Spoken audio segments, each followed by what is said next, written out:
welcome back to another episode of Jay's Weekly Podcast. I think this is actually the first time we've done it weekly. Thanks everybody thanks everyone who's been tuning in regularly. We really appreciate it, and yes, it'd be great if you could share the podcast with some of others, your friends and your others. Okay, lots to talk about this past week. We got Cody Bellinger rumors. We got the Lord signing with the Diamondbacks, and we'll finally get back to the Matt Chapman free agency, which I believe has been somewhat quiet. Mm-hmm. And I do want to talk a little bit about Josh Hader as well, not in the sense that we know of anywhere where he might be going, but just because it's been so quiet. Yeah. Although they were talking about him at the beginning. They have. There have been a lot of smaller deals, like Andrew McCutchen just re-signed with the Pirates. The Royals are doing some really crazy stuff. I don't really know what the point of it is, to be completely honest. But they are very active this offseason. They signed Renfroe, they signed Lugo, they signed quite a few guys to some contracts. But up first, we have to talk about the Lord. The Lord who carried them, in my opinion, to a World Series. I agree. To a World Series. 3 years, to a pennant. $42 million. Now, the deal does have, I believe, is it a player option or a club option? I'm not sure, but there is an option for the fourth year. And then, so MLB trade rumors predicted that he would get 4 years and 54. But like I said, there's an option. I'm still not quite sure what that is. Mm-hmm. And then I believe, correct me if I'm wrong in the Q&A, that there is an opt-out after year 2. So I don't really know about that one, but we're not 100% sure on that. I think that's just something that I saw. So give me your thoughts, Drew. I think Lourdes signing back, right? He signed back with the Diamondbacks. With the Diamondbacks, yeah. I think that's a very smart move for the Diamondbacks. So sorry, there's a club option for 2020. Okay, all right. He performed very well for the Diamondbacks in the postseason and in the regular season. He's a guy with some big talents, and I think he helps their team quite a bit. Yeah. Although it's not like he's the only good player they have. That is a very good, well-organized Diamondbacks team. Yeah, I gotta say this, credit to the Diamondbacks for doing what they did last year, but I don't think it takes a genius to figure out that they did get lucky quite a bit. I don't think, if that playoff were to come back again, I don't think the Diamondbacks would come out. I don't even think they would make it past the wild card round, but they did, and they were one of the better teams, yes. And They've put their team on the map, is what I'm going to say. Nobody going into last season was going, the Diamondbacks are amazing. Awesome. They're going to win the pennant. They're going to make it to the World Series. No. People were like, if they're not a very good team. They're showing a bit of a rebuild. They traded for that catching prospect from Toronto. Not really sure if he's going to be any good. He played really well. But, so they're up and coming, but they're kind of like the Guardians. We never really expect them to do that much. No offense to Guardians fans who may be listening to this, but you guys haven't done much the past few years. But no, the Diamondbacks, they've been doing a great job. Their GM's been awesome. I think he really pulled off that deal with Gurriel Jr., Moreno, and Atkins. But so John Paul Morosi. Yeah, Matt Chapman might he's been talking to the Giants. Well, there are rumors that he's talking to the Giants. There's rumors that he's a good fit for the Giants. Now, with the New York not New York, San Francisco Giants. I'm thinking football. You're good. They've lacked star power. They missed out on the famous arson judge last year. Although they did get Young Ho-Lee. They got Young Ho-Lee, but is that going to be any good? Is he going to hit 30 homers in the MLB? Now, I think he'll be good. I do think he can hit for a 300 average. Yeah. He's done every year. 350 every year in the KBO. Yeah. But I don't think he's going to be a good player, but he's not going to be as My good question as, is, are we going to try and sign back Matt Chapman? Well, what I don't want to happen, and I think that this is a very real possibility, is that we miss out on Cody Bellinger. And honestly, Yeah. we'll talk about Cody Bellinger in a second because Drew and I we have different views on how much we are willing to pay Cody Bellinger and if we really want him. I really But want him. yeah, so Drew really wants him. I'm a bit skeptical, but we'll get to that later. The idea is that what I don't want to happen is we miss out on Cody Bellinger, and then we end up having to go pay Matt Chapman $150 million for 7 years. And Matt Chapman, if you look at his Baseball Savant page, which I highly recommend you do, his expected numbers based on his hard hit percentage. And, they're good. It's not even his expected numbers. His expected slug isn't bad. But it's his average exit velocity, barrel percentage, and hard hit percentage, and chase percentage are all in the 94th percentile or above. It's good. His fielding's great, too. He's pretty fast. Reverse splits? Does he have reverse splits? I think he did. Sure. I think we checked this morning. No, he does not have reverse splits. In fact, he has quite the opposite of reverse splits. But anyway. Oh, yes, he does. Indeed. What I don't want to happen is we have to end up paying Matt Chapman a ton. You know who does have reverse splits? Cody Bellinger does have reverse splits. And so does Vladimir Guerrero. So does Vladdy. But going back to Bellinger now, because we're talking... that was a good link. Yeah. Hey, Drew? But, yeah, so going to Cody Bellinger. If you look at Bellinger's Baseball Savant page, right? It says he still plays for the Dodgers. I mean, no, that's just when he was drafted. My bad. You're saying he's a Cub because he's still a Cub. Yes, I know. He's still a Cub, technically. My point is, there is a lot of risk in signing Cody Bellinger. And before you jump out at me, Drew, let me explain. So, Cody Bellinger, he's had one good season in his past 3. What do you mean? Last year he hit 307. Oh, yeah, is that what you mean? Okay, my bad. Yeah. His hard hit percentage is in the 10th percentile. Oh no, yeah. He exceeded his expected numbers by an absurd amount. He almost exceeded his expected batting average by 40 points. His expected slug was 434, yet he slugged over 500. He almost slugged 534. And before you jump in and tell me that Cody Bellinger has bounced back and that people shouldn't care about that, it matters. It does matter. That's what front offices look at. If you look at it, 2021 he hit 165. 2022 he hit 210. He's really, really struggled. This is the first season that he's had an OPS over 700 in the past 3. There's so much risk involved in signing Cody Bellinger. And quite frankly, if you go out and sign a Cody Bellinger, I don't think your team is in a better spot than it was last season. Well, you have so many holes to fill. Hold on. I would rather bring back Kevin Kiermaier and Brandon Belt than sign Cody Bellinger. And that's certainly a hot take. And I understand that. But there's too much risk there for me to want to pay him. Would I sign him for 175? Sure, but 200 plus, which is what Boras is asking for, I think that is insane for a guy that's only had one good season in his past 3. You can jump in here and share your perspective now if you want, Drew. So I see what you're saying with that. He's not we should probably, if we sign back Kevin Kiermaier. Yes, he has quite a bit of risk, is what I'm trying to say. So, I agree with that. You can't disagree with it. I know. I can't disagree with it. The numbers speak for themselves. It's true. But I think just having a guy like that on your team, he played with the Dodgers. Okay. He's been around a lot of, great players. Yes, okay. I think, even if you don't sign him to, is there any possibility that we sign him for 2 years as a test drive of Cody Bellinger? Hell no. Okay.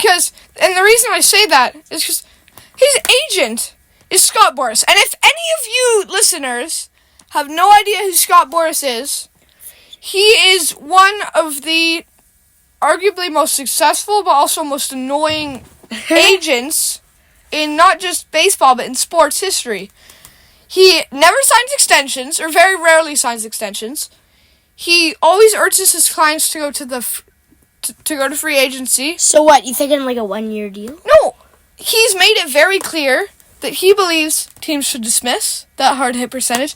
He's made it clear that he's looking. It's the same thing with Matt Chapman. He's Chapman's agent too.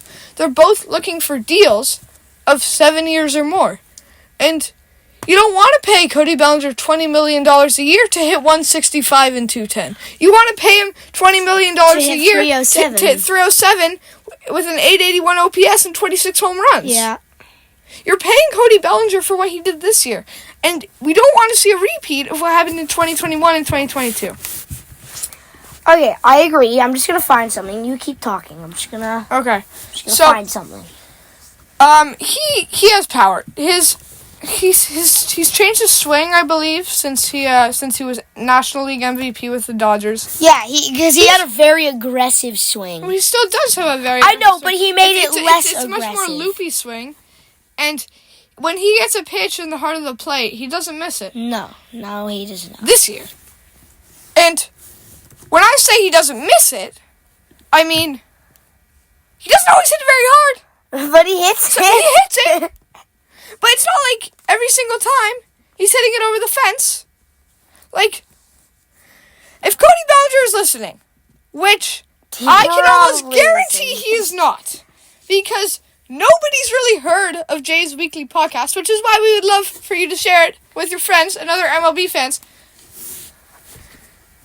Like, I'm sorry, but your numbers speak for themselves. Would I love to have Bellinger on the team? 100% does he make this team better. I mean, okay, I think he does. If we don't sign back anyone, yes, definitely. Well,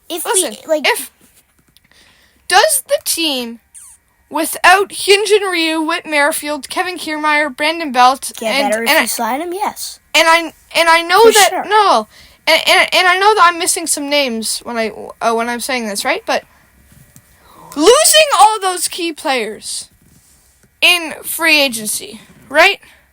Losing all those players in free agency. Does signing Cody Bellinger fix those holes? And I don't think that you can just go out and sign Cody Bellinger. No, I don't think the Dodgers could just go out and sign Shohei Ohtani. Yeah. You need to do more. Although the Dodgers, it's a different story with the Dodgers. The Dodgers have so many good players already. Okay. But what I'm trying to say is that this team isn't in a very different spot with Cody Bellinger than it was without Cody Bellinger and with all the players that they're losing.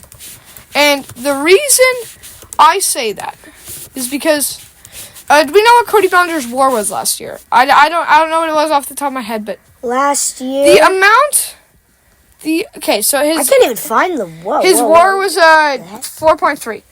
Listen, if you are losing over 4.3, I believe, alone from Matt Chapman. 4.2. And this is just in terms of WAR. Okay? Because this WAR, I'm not a big WAR guy. If you listen to this podcast, you probably know I'm not a big WAR guy. But listen, it matters. Like the wins are what matters. You go back to Moneyball. If you go back to Moneyball, then you see. You're not trying to buy players, you're trying to buy wins. Yeah. And that's why the WAR stat is so useful. Matt Chapman had a higher WAR than Cody Bellinger. Okay, hold on. Put it into perspective. I have something that is, important here. Okay. So, the years where he hit 165 and 210 were the 2 years after his injury. He had surgery on his shoulder. Okay. But I should every other year he's been hitting, hold on. He's been hitting over 250. 250 is still not great, but I know, but it's like in 2019 when he won the MVP, what was his slash line? He was hitting 300, 305, 406, 629. Yeah. So that's pretty good. It's an OPS over 1,000. You're still not seeing that from Cody Bellinger. And quite frankly, if I'm going to look at Cody Bellinger's... Although he's... No, look. In 2019, if you look at his percentile rankings, His hard hit percentage was in the 86th percentile. His expected batting average, expected slugging, and then it all went down after he got injured, We're all at the 99th percentile or 100th percentile. After he got injured, though, then it all went down. That's not his fault. Okay, I don't disagree. Okay, but what I'm trying to say is that when he was successful, his underlying numbers were good. His hard hit percentage was good, very good. They were better than. I'm not going to say better than Juan Soto. It's looking like Juan Soto's a lot of red, yeah. A lot of red. And then if you look at 2021, I get that he was injured, Drew. He was indeed. He had surgery on his. He had surgery on his shoulder, and it's pretty sad way that he got injured. He hit a home run and wasn't it? He celebrated after hitting a home run. Oh my! In the World Series, I believe. Yeah. So this is I'm just showing it to Let's Drew see this right clip now. here. This is Bellinger getting injured. He injures his shoulder and then he needs surgery. How did he know after? When he goes to the dugout, you can see. But yeah. Oh yeah, then he stopped using the. Look at him. Anyways, so Bellinger got really injured then. My point is that the hard hit percentage still matters, and it's still in the 10th percentile. It's not in the 86th percentile or in the 90th percentile. No, I see what you're saying. I still think to sum it up. Okay. To sum it up, Drew believes that we should sign Cody Bellinger for $200 million. Is what I'm hearing. Yeah. Even more than $200 million is what I'm hearing. I'd probably max it out at like 250, but I think so. Drew would be willing to pay Cody Bellinger. Would be willing to pay Cody Bellinger. So good. He'd be willing to pay Cody Bellinger here. 35. I like Cody Bellinger quite a bit. He would be willing to pay Cody Bellinger almost $36 million a year. Yeah. For him to play on it. I would rather spend that money on re-signing Bo and Vladdy. No, I would rather use that money in either re-signing Bo and Vladdy or signing Yoshinobu Yamamoto. That's a good point. And I don't think I want to spend $35 million on Cody Bellinger. Now, if we put that number down to $225 million, he's still making $32 million. I know, but the problem is, who's gonna go in center? What? He can go in center. Versho can go in left. Versho can go in center. He can go in left. No. If we don't sign Cody, who is filling that gap in center field? Yes, Dalton Versho. Who's going in left? As of right now, it's Nathan Lucas. That's the problem. But we're not playing a whole season with Nathan Lucas in left. No. Who else is gonna play on their roster right now? Roster? No. David Schneider? Spencer Horwitz? Because those are the only other two guys that I can think of that can decently play left field. They could bring up that guy, their number 7 prospect, Alan Roden, but realistically, I don't think that's going to happen. Mm-hmm. It's just not going to happen. I mean, it's the thing. The point is, I think 200 bill is a lot for Bellinger. If Cody Bellinger can produce like he did this season, hard hit percentage in the 10th percentile or not, that's great. I'd love to have him, but not for $250 million when you could spend that on extending Bo and Vladdy. And quite frankly, I'm not sure I would. I'm not sure I can. I would. I just think it's too risky, in all honesty. But moving on from Bellinger, because that was a pretty fun debate, I would say, but also a very insightful debate. Cody Bellinger, we're done with that for now. I think that should the Blue Jays try and sign Cody Bellinger? Yes. If the price gets too high, should they? Probably not. They should spend that on Jorge Soler and Vladimir. Okay, I agree with that. If the price does get too high. The second thing that I didn't mention in the intro, right?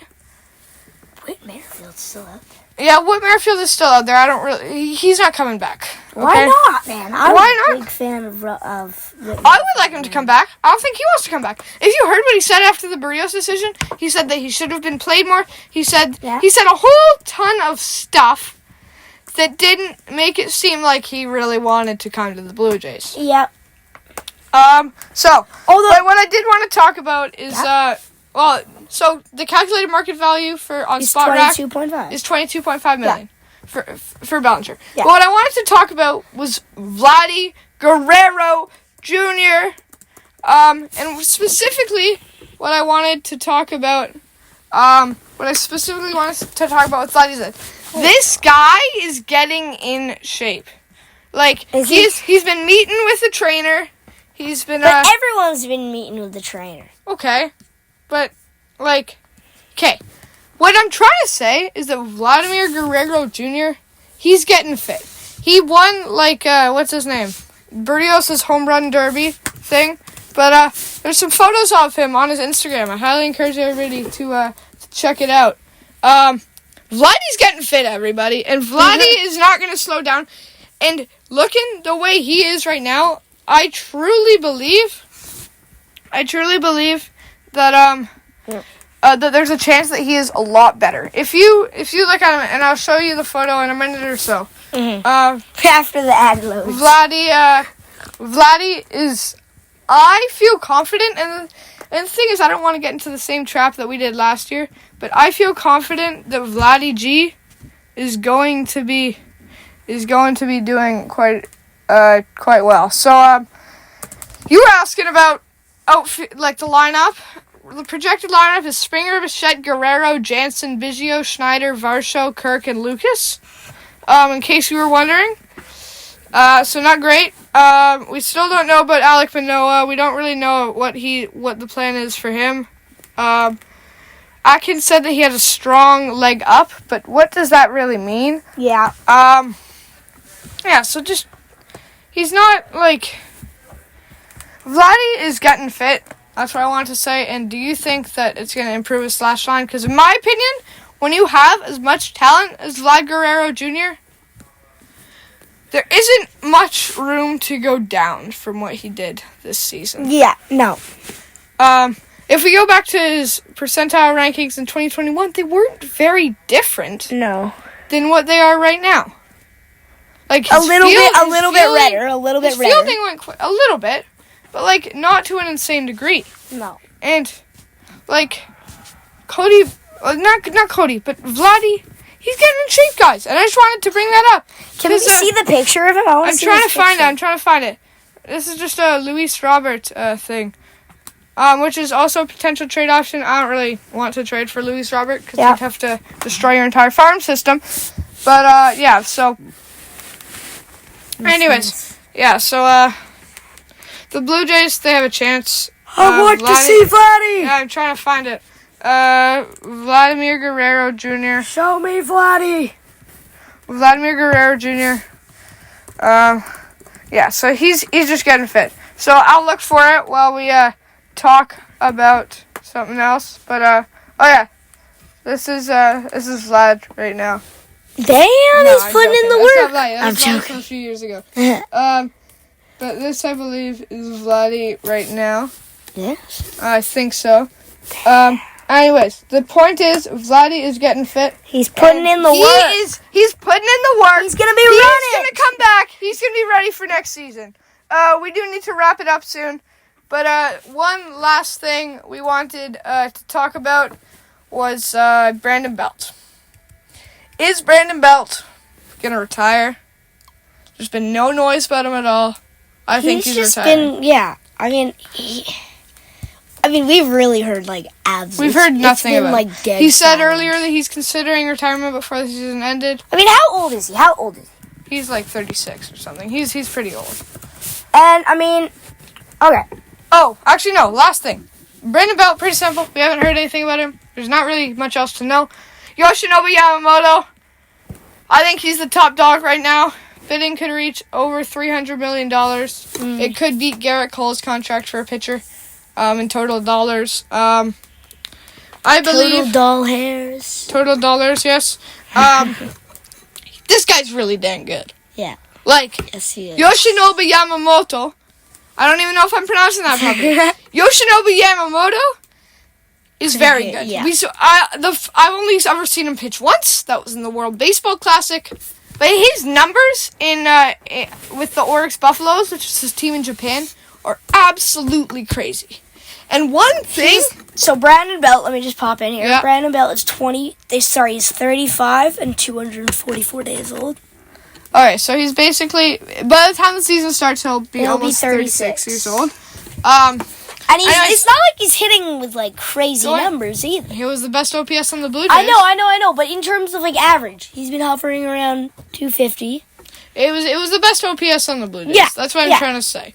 Yeah, the batting average is there, but look at the slug and look at the on-base percentage. This guy's an on-base machine. Yeah, I mean, I just don't know. Would I like to re-sign him? Sure. Would I rather re-sign Marcus Stroman? Which is a cool fantasy land dream that most Toronto Blue Jays fans might have. Sure. I'm not sure. Like, sure. Sure, like, why I'll not? take it, Yeah, and then we can trade Manoah for, like, somebody good. You said you didn't want to trade Manoah like an hour You're selling low. ago. You're selling low. You're selling low. I don't want Manoah to stay on this team. He's kind of useless at this point. Manoah's getting fit, too. And he is ready to go. It sounds like there was an injury that was bugging him that he never said anything about. Sure. Then he got injections. Sure it was. I think Alek Manoah has loads of talent. Yeah, so, going back to, what were we talking about? Not Brandon Bell. Yamamoto. Yeah, Yamamoto. He's going to get a ton of money. And the other thing to keep in mind is that whatever they pay Yamamoto per year, they're going to have to pay more of that all at once to the Oryx Buffaloes because of the posting fee. It's the same with the Angels had to do with Ohtani. It's the same with what the Red Sox had to do with Masataka Yoshida. Happens with it's the same thing that the Giants had to do with Young Ho Lee.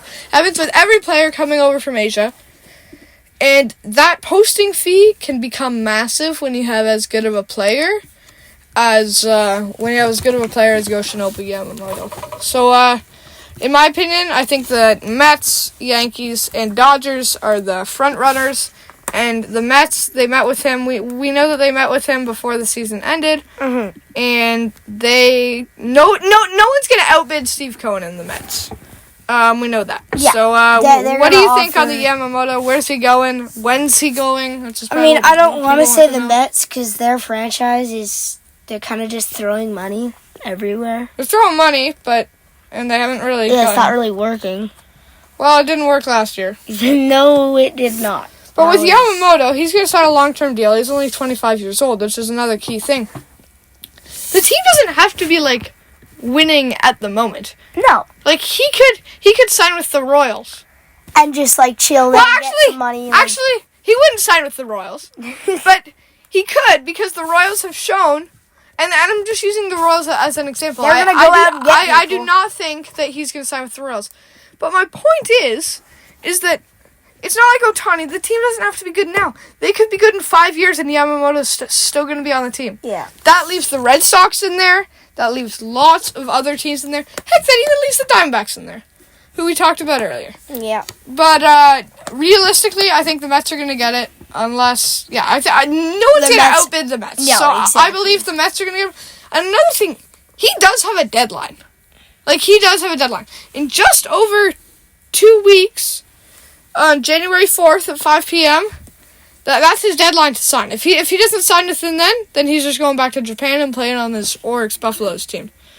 I feel like that'd be kind of like a waste of talent. He's like... Would it be a waste of talent? I don't know. He's still doing really well in Japan. I know, but like... But listen, it's different. It would be a waste of time for all the teams pursuing him, and I think his decision could come in the next week. The last thing I do want to say is that next week I do not believe we will be doing a podcast. Nor the week after. But so we're just going on a 2-week little break, and then we'll come back on the week of the 8th. We could do a big podcast. We could do a big podcast. Just put it in the Q&A underneath the podcast. But that's it. This is our longest podcast yet, I believe. Almost half an hour. So thank you everybody who tuned in, and please share it with your friends. Leave your comments in the Q&A section. And this is Jay's weekly podcast. This week only with Frew and Drew. We're out.